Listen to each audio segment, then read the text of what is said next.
Do you test for street drugs? The NCAA tests for street drugs in the championship testing program, and many of your schools also test for these substances. Street drugs are not only harmful to your health and athletic performance, they are also illegal.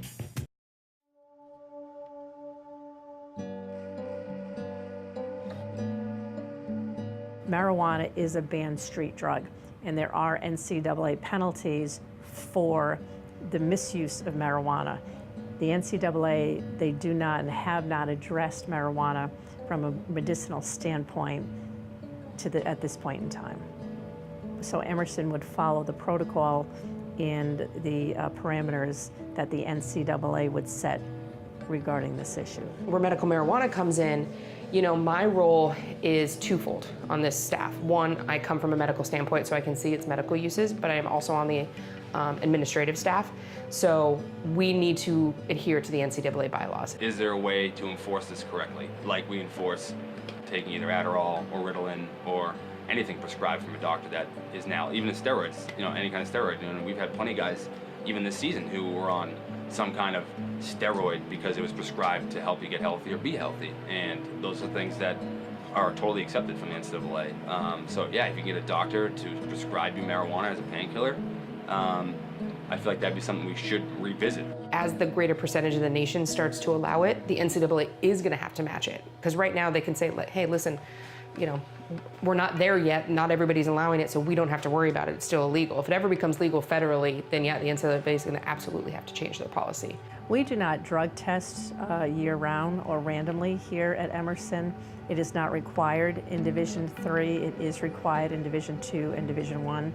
Where it is required is Division III championships. If we were to go and make NCAAs and they were to test positive, and the reason that they tested positive is they have been prescribed it and they take it as prescribed, we can help defend them. So it's just like ADD medication. It's just like individuals that have issues with testosterone. The NCAA, they always provide exceptions, and there is an appeal process for those that have to take these substances for medicinal purposes.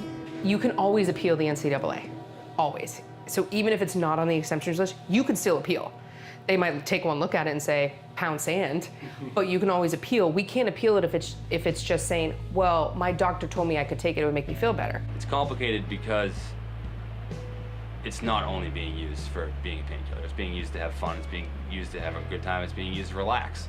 All things that I'm not looking down upon, but most people, I would say most athletes aren't just using it, especially at this level, for a painkiller. More often than not, younger athletes are staying active longer and they're not getting rest, so by the time they do get to college, they are suffering from a lot of long-term chronic injuries, which could be helped by medicinal marijuana use. So I definitely think there is a usage for it, and I can understand the NCAA's policy, and I think as things continue, they're gonna maybe have to adjust it a little bit. They're gonna always trend back to it's a drug, regardless of what science or what a lot of different people say about these things. But what we can do as an institution, and especially on the athletic side, is when somebody does bring it to us, we have to vet the process with them and not immediately say, well, this is a banned substance, you have to stop. Because this is such a new topic, I